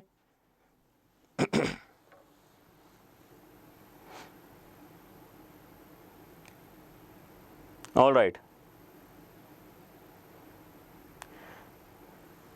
बहुत बैकलॉग है, तो दीपक अगर बहुत सारा बैकलॉग है बेटा, तो पहले तो कोशिश करो कि जो आपको पता है उसको बहुत अच्छे से पता करो, ठीक है, ऐसा नहीं होना चाहिए कि आपको लग रहा है कि आपने पढ़ लिया है पीएनसी लेकिन पीएनसी के क्वेश्चन नहीं बन रहा है, ठीक है, मेक श्योर कि आपको जो आता है वो अच्छे तरीके से आता है, तो उससे कम से कम आपको ये बेनिफिट होगा कि जनवरी वाली मेंस में आपको कम दिक्कत आएगी, ठीक है, ऑल राइट, तो भरत, यशिका, ज्ञानेंद्र, अखिलेश, ओह हितेश, ये सारे बच्चे जो हैं सी पे जा रहे हैं, ओह माय गॉड, मतलब इतने सारे बच्चों ने गलती की थी, अच्छा किया फिर तो मैंने यहाँ पे डिस्कस कर लिया ये क्वेश्चन, मुझे लग रहा था कि बच्चों ने सॉल्व कर लिया, इतने सारे बच्चों ने, तो यहाँ पे ध्यान से देखो क्या आएगा इसका आंसर, यहाँ पे बच्चों ध्यान से देखो, ठीक है, बहुत ही इंपॉर्टेंट है इसका आंसर, एक्चुअली बच्चों जो सी बता रहे हैं ध्यान से सुन लो, इसका आंसर ए है, ठीक है, इसका आंसर ए है, कैसे आएगा ध्यान से देखो, यहाँ पे आप ये देखो कि क्या हो रहा है, यहां पर एक्चुअली एक मॉड लगा हुआ है, ठीक है, एक बार फिर से लिख लेता हूं वाली इक्वेशन को, मेरे पास जो इक्वेशन है that is 32x³ is equal to 16 - y² into 41x + 9 mod x, ठीक है, अब जैसे आपने देखा mod x, तो यहां पर आपको लगना चाहिए यार दो केसेस तो बनना ही चाहिए, ठीक है, दो केसेस तो बनना ही चाहिए, ऑलराइट, तो दो केसेस कैसे बनाएंगे, एक केस बनाऊंगा जब x > 0 है, ठीक है, केस 1 हो जाएगा हमारा when x is greater than 0, अगर x greater than 0 है then in that case आपको यहां पर क्या मिलेगा, प्लस 9x मिलेगा, प्लस 9x जैसे ही मिला ये टोटल 50x हो जाएगा, तो आपकी इक्वेशन धीरे धीरे अब सॉल्व होना स्टार्ट होगी, ठीक है, तो कैसे सॉल्व होगी, 32x³ is equal to 16 - y² into ये क्योंकि हो जाएगा आपका प्लस 9x, ग्रेटर देन 0 है इसलिए प्लस 9x, तो ये हो जाएगा टोटल 50x, ठीक है, इसको करके देखो सिंप्लीफाई क्या बनेगा ये, आप पहले तो एक काम करो कि यहाँ पे ये x और ये x कैंसिल कर दो, ठीक है, ये दोनों कैंसिल करने के बाद अब आगे मल्टीप्लाई करना स्टार्ट करो चीजें, तो यहाँ पर आपके पास में कितना हो जाएगा, ऐसा क्यों कर सकता हूं मैं, x ≠ 0 दिया हुआ है ऑलरेडी, अगर x 0 नहीं है तो आप उसको कैंसिल कर सकते हो, अदरवाइज ऐसा कैंसिल करने के लिए मना किया है मैंने आपको, ठीक है, इस क्वेश्चन में लेकिन कर सकते हैं, तो कितना बनेगा ये 32 × x² is equal to 16 × 50 - 50 × y², ठीक है, तो अब इस चीज को लेफ्ट हैंड साइड लेके आओ, तो 32 × x² माइनस प्लस हो जाएगा 50y² इज इक्वल टू 16 × 50, अगर मैं 16 × 50 से डिवाइड कर दूंगा तो मेरे पास यहां पर बचेगा x²/25 plus y²/16 is equal to 1, तो ये तो बहुत ही बढ़िया इक्वेशन आ गई, x ग्रेटर देन 0 के लिए आपको क्या मिल रहा है, एक इलिप्स का इक्वेशन मिल रहा है, ठीक है, ऑलराइट, जाहिद खान का फिर से आ गया आंसर 18 पाए, बहुत बढ़िया बेटा, है ना। यहां पर बच्चे जो मॉर्निंग से कर रहे हैं इस क्वेश्चन को, उनका तो आ ही जाना चाहिए था। जिन्होंने अभी इस क्वेश्चन को देखा है वो भी इसको ट्राई करो, बहुत सिंपल क्वेश्चन है वैसे, लेकिन इसको समझने की जरूरत पड़ती है बस, ठीक है। ऑलराइट, एक और केस लेते हैं। केस जब x लेस देन 0 है तो क्या होगा, ठीक है, that is our second concern कि x लेस देन 0 में क्या होगा। अगर x लेस देन 0 है तो यहां पर पीछे जाते हैं फिर से, 32x³ तो वैसा का वैसा रहेगा। उसके बाद आपका जो ये पोर्शन है 16 माइनस वाई स्क्वायर, ये भी ऐसे ही रहेगा। लेकिन आगे वाला जो पोर्शन है यहां पर क्योंकि x नेगेटिव है तो ये -9x बनेगा, तो ये कैंसिल होकर कितना हो जाएगा, 9 कैंसिल होकर यहां पे एग्जैक्टली कितना बनेगा, 32x।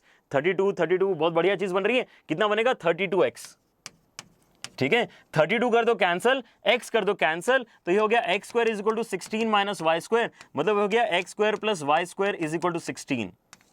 अब मॉर्निंग में बहुत सारे बच्चों ने यहां तक कर लिया था, उन्होंने मेरे साथ सॉल्यूशन जो शेयर किया था बच्चों ने, उसमें इनका आंसर डबल आ रहा था। 18 इसका आंसर आना चाहिए, उन बच्चों का आंसर 36 आ रहा था। तो उन बच्चों ने क्या गलती करी थी, उन बच्चों ने ये दिक्कत करी थी कि उन्होंने यहां पे ध्यान नहीं दिया कि इलिप्स बन तो रहा है, लेकिन केवल कब, जब x ग्रेटर देन 0 है, ओनली 10, ठीक है। और वैसे ही सर्कल बन तो रहा है, लेकिन कब, only when x is less than 0। तो आपको एक्चुअली आधा सर्कल y एक्सिस के लेफ्ट में बनाना है और आधा इलिप्स y एक्सिस के राइट में बनाना है, वो आपका करेक्ट फिगर होगा बच्चों। तो पहले तो यहां पे करेक्ट फिगर बनाते हैं, और क्योंकि इस क्वेश्चन को हमें विदाउट इंटीग्रेशन करना है तो आई गेस हमें ज्यादा यहां पे अब टाइम नहीं लगने वाला इसको सॉल्व करने में। ये इस क्वेश्चन का कुछ फिगर होने वाला है, ठीक है। राइट साइड में आपका इलिप्स है और इस साइड आपका एक्चुअल सर्कल है। ये सर्कल हो गया, ये इलिप्स हो गया। अब आपको दोनों ही फिगर्स का इक्वेशन ऑलरेडी दिख रहा है, लेकिन मैं ऑलरेडी आपको बोल चुका हूं कि आधा सर्कल आधा इलिप्स, तो सर्कल की जो आंसर है एरिया का उसका आधा कर दो, और इलिप्स का जो एरिया का आंसर है उसको आधा कर दो, ठीक है। क्लियर हो रहा है बच्चों को। तो यहां पर आंसर कैसे निकलने वाला है, pi r square, pi r square, r square कितना है 16, पाई आर स्क्वायर, ठीक है, लेकिन डिवाइड बाय 2 क्योंकि आधा ही है, and plus pi A B, A का वैल्यू कितना है 5, बी का वैल्यू कितना है 4 है आई गेस, देख लें एक बार क्या, पाई ए बी है ना। तो यहां पर हाँ 5 है और 4 है, लेकिन डिवाइड बाय क्या करना है, 2 करना है, बस बहुत बढ़िया। यहां से आगे आपके पास में 8 पाई, यहां से आगे आपके पास में 10 पाई, और टोटल हो गया आपके पास में 18 पाई। ये आपका फाइनल कैलकुलेशन हो गया। तो यहां पे हमने इंटीग्रेशन किया ही नहीं है। इंटीग्रेशन हमने क्यों नहीं किया है, इंटीग्रेशन इसलिए नहीं किया है क्योंकि हमने अभी अभी एक क्वेश्चन किया जिसके अंदर हमने फॉर्मूला याद कर लिया है। कुछ बच्चों को ये फॉर्मूला पहले से याद था, जिनको याद नहीं है उन्हें याद कर लेना चाहिए। एग्जाम में हम ये क्वेश्चन एटलीस्ट इंटीग्रेशन से नहीं करना चाहेंगे, ठीक है। ये क्वेश्चन हम डायरेक्टली आंसर मार्क करके आगे बढ़ना चाहेंगे। Is this clear? Vikas is asking is he late? हाँ डेफिनेटली बेटा बहुत लेट हो लेकिन कोई बात नहीं, क्लास ऑलमोस्ट खत्म होने वाली है, बट कोई बात नहीं, आप इसको फिर से देख सकते हो, है ना। कट क्यों नहीं करेगा x इक्वल टू 0? हाँ ऑल राइट। तो बेटा यहाँ पे एक्चुअली हम जब भी सॉल्व करना चाह रहे होते हैं ना, ठीक है, तो 0 को कैंसिल नहीं करते इक्वेशन की दोनों साइड से, इक्वेशन के दोनों साइड से 0 को कैंसिल नहीं किया जाता है, लेकिन यहाँ पे पर्टिकुलरली बोला हुआ है कि x नॉट इक्वल टू 0, तो हम कैंसिल कर सकते हैं। नॉन जीरो क्वांटिटीज को कभी भी हम कैंसिल कर सकते हैं मल्टीप्लिकेशन वाली, ठीक है। Alright, so that's why I have specifically mention कि यहाँ पे 0 दिया है इसलिए हम कैंसिल करके हमारे आंसर्स जनरेट कर पाएंगे, ठीक है। ऑलराइट चलो, लेकिन यहाँ पे कहानी खत्म नहीं होती है, हमारी कहानी जो है नेक्स्ट वो यहाँ पे स्टार्ट हो रही है। अब ये भी उतना ही अमेजिंग क्वेश्चन है, देखो यहाँ पर क्या होने वाला है, ठीक है। बहुत ही बढ़िया क्वेश्चन के साथ में बच्चों हम यहाँ पहुंच चुके हैं। यहाँ पर देखो कि अभी हमने क्या देखा है, अभी हमने एरिया बिल्कुल स्टार्ट ही किया है, ऐसा मान के चलो। अभी हमने केवल x एक्सिस के साथ में आंसर निकालना सीखा है, जबकि आगे हमें क्या करना है, y एक्सिस के साथ में सीखना है, दो कर्व्स के बीच में सीखना है। लेकिन यहाँ तक आते आते भी हमें बहुत ही अमेजिंग क्वेश्चन करने को मिल रहे हैं, ठीक है। So make sure that you always watch out for such questions. अब ये भी बहुत ही बढ़िया क्वेश्चन है। यहाँ पर बच्चों आपको अगर ट्रांसफॉर्मेशन ये मैक्सिमम वाला करते नहीं आता तो आपसे तो क्वेश्चन ही नहीं होगा।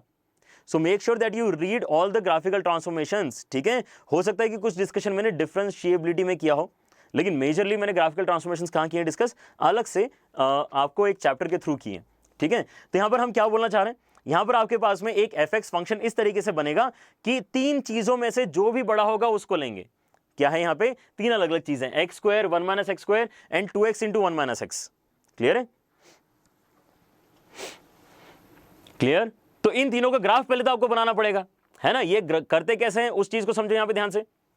तो आप क्या देखोगे यहाँ पे कि आपके पास में कंडीशन ऐसी कुछ है कि आपको बनाना है एक्स स्क्वायर, बना दिया जाए एक्स स्क्वायर। एक्स स्क्वायर बनाने में तो मेरे ख्याल से बच्चों को ज्यादा लोड नहीं है, ठीक है। एक्स स्क्वायर तो हम बहुत पहले से बनाते आए हैं। ये बन गया एक्स स्क्वायर। उसके बाद में मुझे बनाना है 1 माइनस एक्स का स्क्वायर। अब 1 माइनस एक्स का स्क्वायर लिखो चाहे एक्स माइनस 1 का स्क्वायर लिखो, एक ही बात है, तो मैं तो इसको एक्स माइनस 1 का स्क्वायर ही बोलने वाला हूं, ठीक है। एक्स माइनस 1 का स्क्वायर, एक्स माइनस 1 का स्क्वायर का जो मिनिमा है वो कहां आने वाला है, 1 पे आने वाला है, ठीक है। तो ये कैसा है, जैसे कि आपने राइट साइड शिफ्ट कर दिया इस ग्राफ को, बस इतना सा ही आपको पता होना चाहिए। तो ये जो नेक्स्ट आपका पोर्शन बनेगा it would be something like this, 1 पे आके ये ऊपर निकल जाएगा, ठीक है। दिख रहा है क्या, ये पैराबोला नहीं दिख रहा, बनाऊं थोड़ा सा और अच्छा, ओके तो ऐसा कर दिया जाए, शायद अब दिख रहा है, पता नहीं, चलो ठीक है जो भी है ना। लेकिन ये हो गया हमारा दूसरा वाला graph which is x minus 1 का होल स्क्वायर। और तीसरा वाला भी बनाना है मुझे। अब तीसरे वाले में ध्यान दो बच्चों कि ये जो है डाउनवर्ड फेसिंग पैराबोला होने वाला है। इसके रूट्स क्या क्या होंगे, इसके रूट्स होंगे 0 एंड 1। 0 डालने पे 0 बनेगा, 1 डालने पे 1 डालने पे भी 0 बनेगा, ठीक है। तो 0 और 1 से तो इसने पास करना ही चाहिए, 0 और 1 से तो इसने पास करना ही चाहिए, लेकिन ये उल्टा बनेगा, डाउनवर्ड फेसिंग पैराबोला बनेगा, ठीक है। तो इसका फिगर एक्चुअली ऐसा कुछ आएगा। फिगर क्लियर हो रहा है सारे बच्चों को? Blue curve, red curve and green curve हमने यहां पर बना दिए। लेकिन अब मुझे क्या नोटिस करना है, मुझे 0 और 1 के बीच में मैक्सिमम वैल्यू नोटिस करनी है इन तीनों की। 0 और 1 के बीच में मैक्सिमम वैल्यू नोटिस करनी है।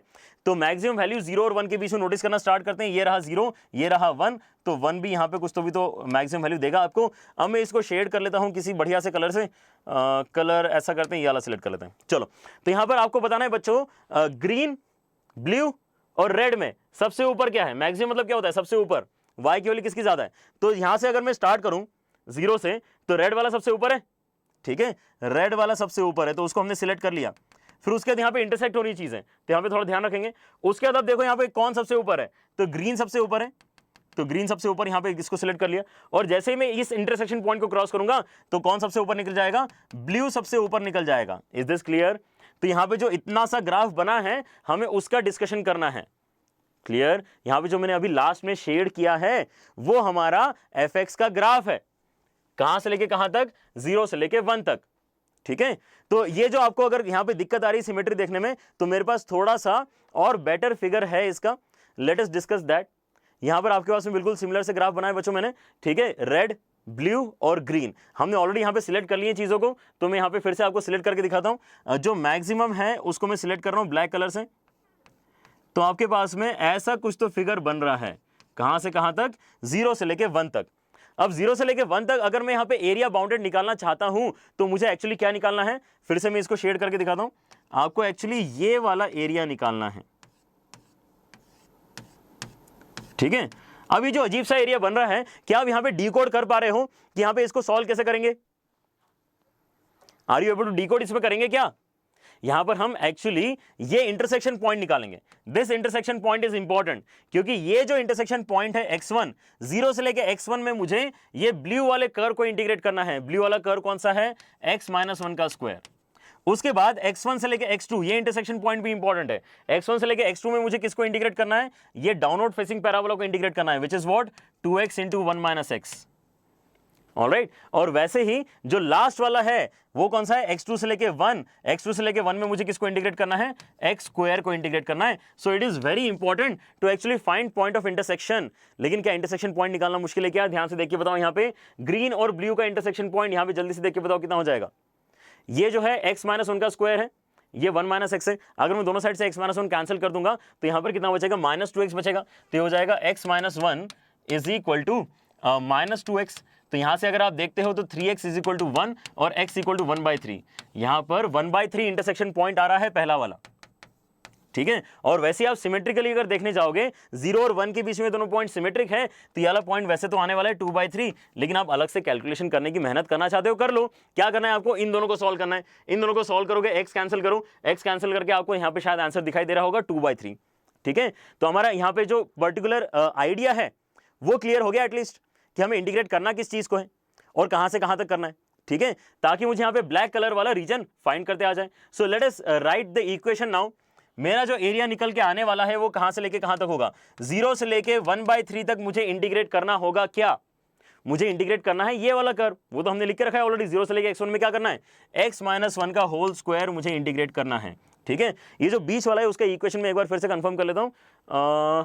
हाँ ठीक है, सही लिखा है, 2x into 1 minus x. Alright, इसको कहां से लेके कहां तक ले जाना है बच्चों आपको, इंटीग्रेट करना है 2x into 1 minus x dx कहां से लेके कहां तक, 1/3 से लेके 2/3 तक। दिखाई दे रही हैं चीजें? ग्राफ अगर बच्चों आपको दिख रहा है तो यहां पे इंटीग्रेशन भी लिखना कोई मुश्किल बात नहीं है, ठीक है। और 2/3 से लेके 1 तक जाएंगे, किसको लेके, एक्स स्क्वायर को लेके। ऑलराइट, क्लियर हुआ? अब यहां पे क्या इंटीग्रेशन करना मुश्किल है? नहीं, बिल्कुल नहीं, ठीक है। लेकिन ये सब सोचने में हो सकता है आपको टाइम लगे, that's why practice is important. लेकिन मैं अभी बता रहा हूं, आप अगर इसको सॉल्व करोगे तो अभी भी आपके गड़बड़ आंसर आ सकते हैं, ठीक है। So make sure that you solve this once, ठीक है। और यहां पर देखो कि इसका आंसर फाइनली कितना निकल के आता है। अगर आपका आंसर इसका निकल के आएगा, ठीक है, then let me know in the comments कि इसका आंसर एग्जैक्टली आपने कितना निकाला। I don't want any calculation mistakes please, ठीक है। यहां पर डिवीजन में बहुत आपको 3 की 4th पावर भी जाएगी, ठीक है। डिवीजन में 3 की 4th पावर जाएगी, आराम से कैलकुलेट करना। किसी का आया है तो जल्दी से बताओ यहां पे। What do we want to do? We just want to integrate this. जैसे इसका इंटीग्रेशन क्या है, x - 1 को होल क्यूब अपॉन 3 लिमिट डाल देना। इसका इंटीग्रेशन क्या है, x क्यूब अपॉन 3 लिमिट डाल देना, ठीक है। और इसका इंटीग्रेशन कितना है, इसको ओपन करो तो 2x का इंटीग्रेशन x स्क्वायर हो जाएगा, और -2x स्क्वायर का इंटीग्रेशन कितना हो जाएगा, 2x क्यूब अपॉन 3 हो जाएगा। इंटीग्रेशन करना बहुत ही आसान है, लिमिट डालो और इसका आंसर बताओ। 0 से 1 के बीच में क्यों लिया गया? प्रदीप सोनी यहां पे पूछ रहे 0 से 1 के बीच में ही क्यों लिया? क्योंकि क्वेश्चन ऐसा फ्रेम किया गया है, बेटा। अगर यहां पे 0 से लेके 2 के बीच का डिस्कशन होता, अगर यहां पे 0 से लेके 2 के बीच का डिस्कशन होता तो ये आगे वाला जो एरिया है उसको भी ले लेते, कौन सी बड़ी बात है। अगर 0 से लेके 1.5 के बीच का डिस्कशन होता तो यहां तक चले जाता। क्वेश्चन में दिया था 0 से लेके 1 के बीच में आपको डिस्कस करना है, इसलिए हम यहां पे क्वेश्चन उस तरीके से सॉल्व कर रहे हैं। Is this clear? जल्दी से एक बार बता दूं क्या करना है यहां पे, जिन बच्चों को समझने में दिक्कत आ रही है। पहले तो बच्चों आपको यहां पर मैक्सिमम वाला ग्राफ बनाते आना चाहिए। मैक्सिमम वाला ग्राफ का कंसेप्ट समझ लो। कंसेप्ट ये होता है कि अंदर जो चीजें हैं उनमें से जो सबसे बड़ा है उसको सिलेक्ट करना है for every value of x. Now that becomes very difficult if I से एवरी वैल्यू ऑफ एक्स। तो आपको इसको समझना कैसे होता है, हमेशा ग्राफिकली ही समझना होता है। तो हम यहां पर क्या करते हैं, तीनों चीजों का ग्राफ बनाते हैं। हमने तीनों चीजों का ग्राफ बना लिया, ब्लू, रेड एंड ग्रीन। उनमें से अब मैं आपको बोल रहा हूं मैक्सिमम वैल्यू सिलेक्ट करो। तो मैक्सिमम वैल्यू क्या है, जो आपका आउटपुट है। आउटपुट क्या होता है, y होता है। y का मैक्सिमम वैल्यू मतलब जो ऊपर है वो मैक्सिमम। तो यहां पर इन तीनों में से मैक्सिमम कौन सा था, रेड वाला। ये जो बीच वाला पोर्शन आया तो उसमें ग्रीन वाला मैक्सिमम था, और जो राइट में था वो उसमें ब्लू वाला मैक्सिमम था, ठीक है। इसलिए हमने अलग अलग पोर्शंस में अलग अलग ग्राफ्स को सिलेक्ट कर लिया। अभी आए समझ में? Yes, I think now it is easy for you guys, है ना। इसको जल्दी से इंटीग्रेट करो, आंसर बताओ मुझे। और बच्चों इसी तरह से हम आगे कंटिन्यू करेंगे। आगे जो बच्चों आपको कंटिन्यू करना है that is area bounded with y axis. लेकिन आज की क्लास हम खत्म करते हैं क्योंकि हमारा टाइम हो चुका है। लेकिन कल फिर से मिलेंगे, area bounded with y axis का डिस्कशन से हम स्टार्ट करेंगे, ठीक है। ऑलराइट, लेकिन बच्चों आपको यहां पर क्या क्या याद रखना है, जल्दी से जाने से पहले आपको करना है सब्सक्राइब इस चैनल को और लाइक करना है। Alright, I can see almost 500 likes here. आज के लेक्चर सारे बच्चों को पसंद आया, बहुत अच्छा लगा बच्चों मुझे। इसी तरह से लाइक करोगे बच्चों, अगर कमेंट करोगे, हमें यहाँ पे पता रहेगा कि हम जो यहाँ पर करना चाह रहे हैं, जो हम रिवॉल्यूशन लाना चाह रहे हैं, इट इज वर्थ इट। यहाँ पर बच्चे उसका यूज कर रहे हैं और उनको फायदा भी हो रहा है, ठीक है। साथ ही साथ यहाँ पर डिस्क्रिप्शन में बच्चों आपको क्या मिलेगा, डिस्क्रिप्शन में आपको पीडीएफ मिलेगा इस लेक्चर का, जिसको आप डाउनलोड करके रखो, आपके रिवीजन में काफी काम आएगा, ठीक है। बेल आइकन प्रेस करना भूलना नहीं है, अदरवाइज आपके यहाँ पर जो इंपॉर्टेंट सेशंस हम लेते रहते हैं, जो और टाइम पे सेशंस लेते रहते हैं, वो मिस आउट हो जाएंगे। So make sure that you when you subscribe do press the bell icon also. बच्चों अदर देन दैट आपको अगर कोई भी क्वेरी है, you can actually drop in a message by using a link which is given in the description. Go to the description and let us know आपकी अगर कोई query है तो through that particular link, ठीक है। अच्छा, and one more information, Unacademy JEE के साथ साथ और भी अमेजिंग चैनल्स यहाँ पर चल रहे हैं, ठीक है। Unacademy neat and Unacademy foundation, जहां पर 9th और 10th का भी डिस्कशन होता है। तो अगर आपके यहाँ पर जान पहचान में कोई ऐसे बच्चे हैं जो आपको लगता है कि नहीं यहाँ पर फाइनेंशियली इतने स्ट्रांग नहीं है और उनको लेकिन क्वालिटी एजुकेशन नहीं मिल पा रहा है, for that reason then you can guide दो स्टूडेंट्स टू दीज चैनल्स। यहाँ पर बच्चों जैसे आपको जेई के लिए प्रिपरेशन करने को मिल रहा है, वैसे ही आपको मेडिकल एग्जाम के लिए नीट चैनल पर प्रिपरेशन करने को मिलेगा। और अगर जूनियर क्लासेस में हो, आपको अगर एनटीएससी या फिर आईजेएसओ जैसे एग्जाम्स के लिए प्रिपरेशन करना है, तो आपको वहां पर फाउंडेशन में भी काफी हेल्प मिलेगी, ठीक है। So make sure that you spread the word. These are the channels where actually quality education is being delivered, ठीक है। साथ ही साथ बच्चों आप अगर यहाँ पर हमारे साथ और भी डिस्कशन करना चाहते हो then Unacademy plus is always open to you guys. आपने केवल एक सिंगल सब्सक्रिप्शन लेने की देर है। अगर आप सब्सक्रिप्शन लेना चाहते हो do use the code JEE live ताकि आपको 10% डिस्काउंट मिल जाए और आपको और भी ज्यादा प्राइस अफोर्डेबल लगे, ठीक है। Alright, with that note I will end my class here, लेकिन do let me know the answer to that particular question जो हमने आधा छोड़ा है, ठीक है। आपको पूरी इक्वेशन मैंने बना के दे दी है, मुझे केवल आप आंसर कैलकुलेट करके बताओ। Make sure to do such question जिसके अंदर कैलकुलेशंस करनी पड़ती है, don't leave questions in between, ठीक है। That would be my advice to leave you guys here, ठीक है। 51/81 और सिंप्लीफाई हो रहा है क्या? 51/81 आर्या हो जाएगा बेटा, आई थिंक एक बार और डिवाइड करो उसको, ठीक है। With that let us end our class, take care, bye bye.